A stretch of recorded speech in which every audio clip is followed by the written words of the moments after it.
Bismillahirrahmanirrahim. Assalamu alaikum. Today, inshallah, we're going to discuss more about the coloring and grading inside Photoshop, among other things, inshallah, we're going to explain today.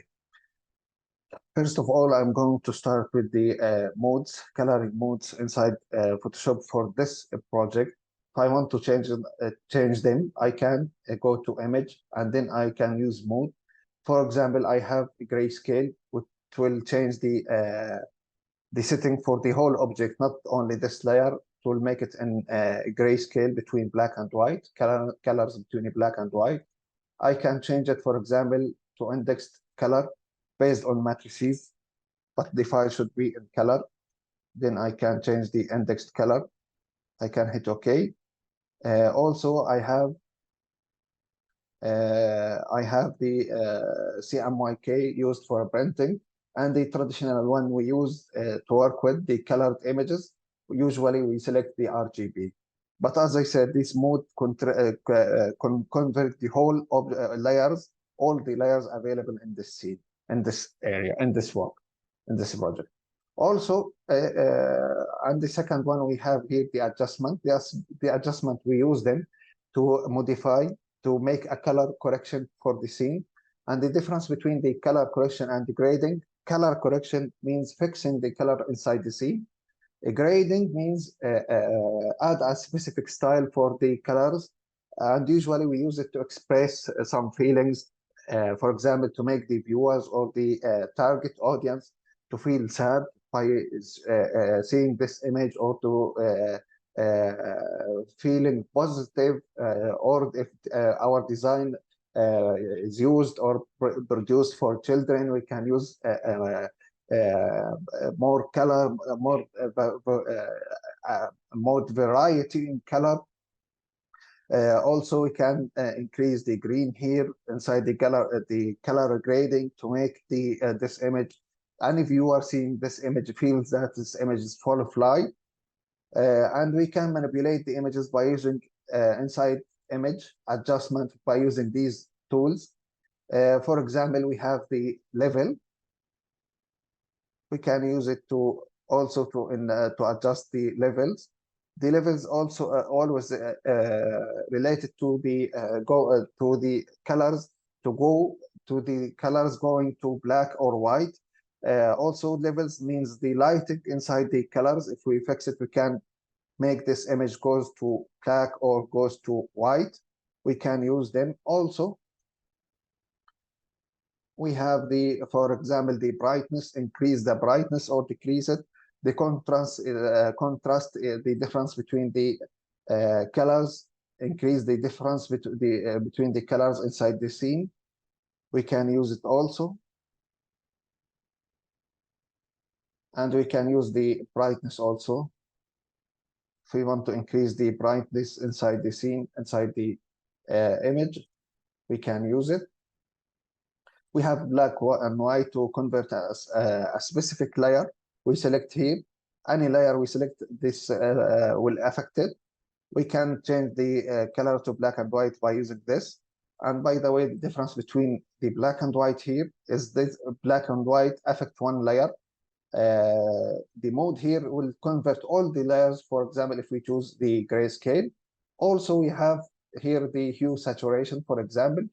You can try all of them to see how to you can fix the colors. The hue related to selecting a specific color. We can change the color. The saturation, how vivid your color is. You can increase it or decrease it.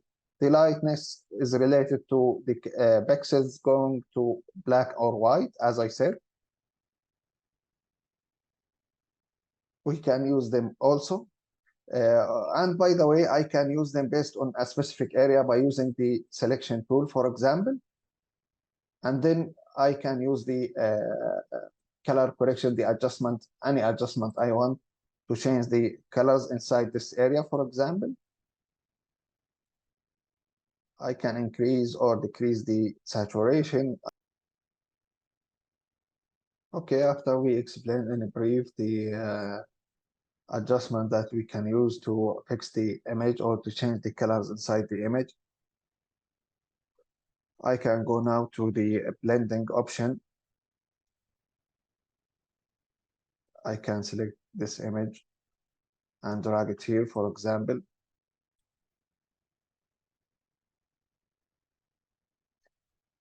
I have blending option here I can use to make this image blending inside the second one by using, for example, the dissolve. I need to hit enter first, and then I can use it. See, now these images are blending together. Okay, I can use it on a text, for example. Use the text to make them blend together.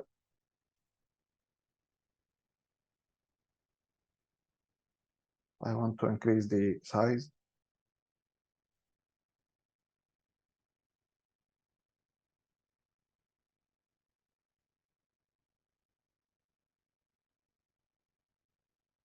I can put the text here, for example. I can delete this layer.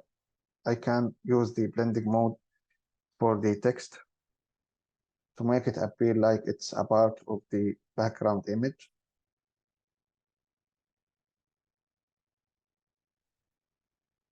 But of course, first I need to rasterize it to make it pixels for this to work fine.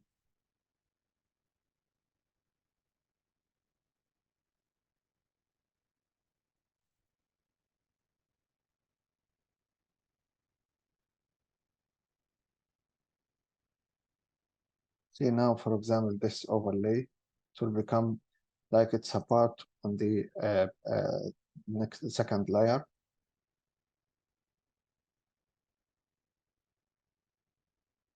I can try all of them to see which one of them worked fine with me.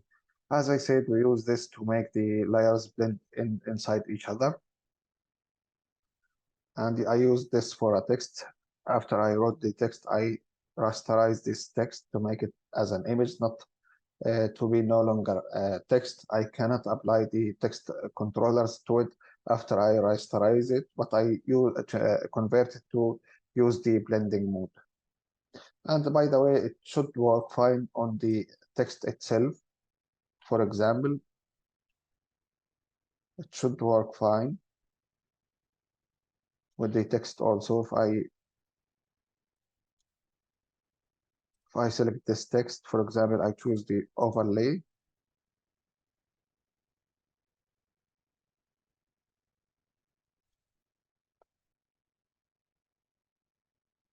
Yeah, it works, but it's better to change it to raster. See here, it works, but it's better to change it to raster. Also, it's better to change the color from white. It will be better. And this is about the blending mode. Also, we have the blending option we can use on a specific text. Here for this text, for example, I'm going to put it back to normal. Here for this text, or I can create a shape, a specific shape. I can change the color for this shape. I can add a stroke to it. I can increase the stroke. As I said, I can use the blending option for the text or a shape. If I want to work with the blending option, I need to click on right, and then I need to go to the blending option. Here inside the blending options, I have many tools I can work with. I have the blend mode, the same as the tool I used it out here. I have also the opacity. I can change it from here, or I can change it outside here, as I said. Inside here, we have many options, many effects we can use to apply to this shape. For example, the bevel. I can use the bevel. If you can see the difference between the bevel. Here I have many manipulators or parameters I can use to adjust this bevel. I have something called contour to add a control to the shape I selected or the text. Texture, I can add something, a specific texture to make the bump inside this shape appear like based on this texture. This is about the bevel. I can decrease the size. I have depth, I have softness, I have the angle. You can try all of them. I have here also the stroke, and here I can add the stroke. I can add it inside, center, or outside. Outside, the stroke will be outside. I can add another stroke. I can add it as a center to appear inside and outside. Also, I can change the opacity for this stroke. I can change the color inside this stroke. I have inner glow.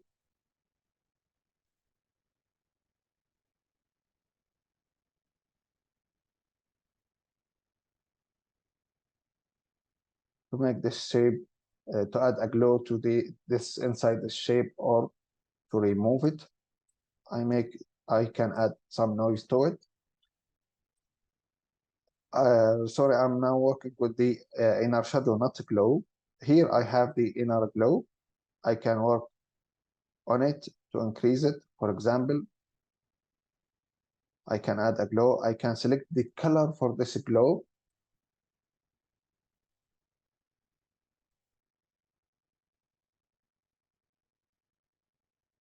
I can increase it or decrease it. I have satin. Also, you can try it. I have color overlay to select a specific color for this shape to change the color. I have color gradient, but I need to disable the color overlay. The color gradient, I can add a gradient from here. There is many libraries I can use, for example, the blues, and then I can fix the angle. I can add or make it radial or linear. I can manipulate the gradient from here. I have also the patterns.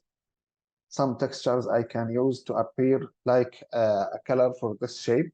And this textures is an images I can add to this shape, or also I can add them to a text or any layer I select. Also, I have outer glow. I can add a glow outside the shape. I can increase the size. I can change the color for the glow also. For example, I can make it noisy. I can make it hard or make it transparent. I can manipulate the jitter also, and this is all inside the outer glow. I have also the drop shadow, to dropping a shadow for this object. I can increase the size. I can increase or decrease the spread. Also the distance for this shadow. You can try them to see how you can manipulate these options or these styles or these effects by using these attributes. But in a brief, this is what we can do by using the blending option. And you can try all of them. And by the way, for the shape, you can increase the curvy for the corners by clicking on this. And this is about the blending option, the coloring, the modes, the blending mode, the layer blending mode. You can try all of them. You can try the parameters inside the blending option. And that's it for today. Thank you.